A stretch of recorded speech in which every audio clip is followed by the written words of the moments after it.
Hi and welcome to the MUBI Watchlist, in which we recommend gems from around the world. You can watch these films exclusively on MUBI. I'm Gail Sequeira, and in this episode, I'm going to recommend 3 stories that tackle the idea of being a millennial.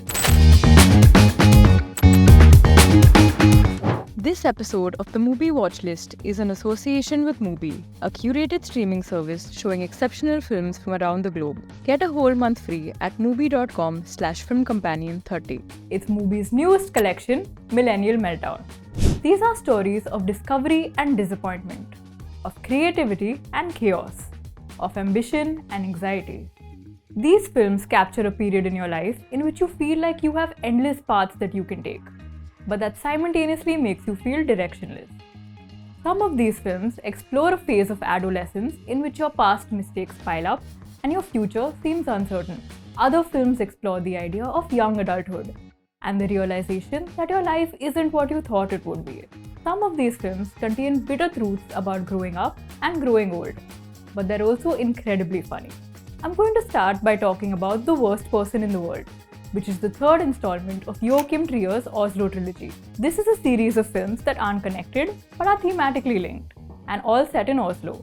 The Worst Person in the World follows Julie, played by Renata Reinsve, who's in the middle of an identity crisis, unable to figure out who she is or who she's supposed to be. She can't decide on a profession and so cycles through several. She also flits between 2 men in her life. The film alternates between gently mocking her and making her incredibly relatable to us, the audience.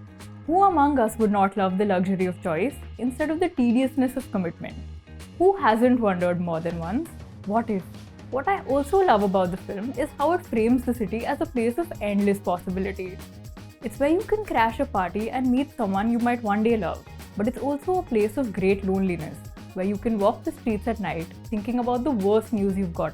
I also love how the film plays with time. It's divided into various chapters, almost like a cinematic diary that reveals which moments of your life are the ones you choose to focus on or commit to memory. It's a film that's very clearly set in this time, but its coming-of-age themes are timeless. Another film that plays with time is After Sun, which is Charlotte Wells' stunning debut film. It follows a father played by Paul Mescal and his 11-year-old daughter played by Frankie Corio. They're on vacation together in Turkey. Only later do we realize that the daughter is now an adult and she's been combing through old camcorder footage and memories of the vacation to figure out what went wrong and why she never saw her father again. What's interesting about the cinematography is that the memory scenes in this film are lush and vividly rendered, while those set in the present are what we imagine the act of remembering to be like. Jagged, fragmented, and hazy. And this is because the daughter is so clearly stuck in the past and unable to move on. There's so much love between father and daughter in the film that it only makes their inevitable separation so much more crushing. Childhood looks so blissful with each sunny day slipping into the next one that it only makes the passage of time more cruel. In After Sun, memories are the only thing that cut through the gap between the past and the present, but they also make the distance feel so much harder to bridge, which makes the loneliness feel so much more acute. If After Sun is about a daughter dealing with the lifetime of disappointment her father left her with, Diva Baby is all about a daughter who feels like she's disappointing everyone else. The film is set during a Shiva, which is a Jewish mourning ritual. It unfolds like one unending anxiety spiral. Danielle, played by Rachel Sennett, is a college senior who's changed her major a dozen times and is coasting through life with no major accomplishments to speak of.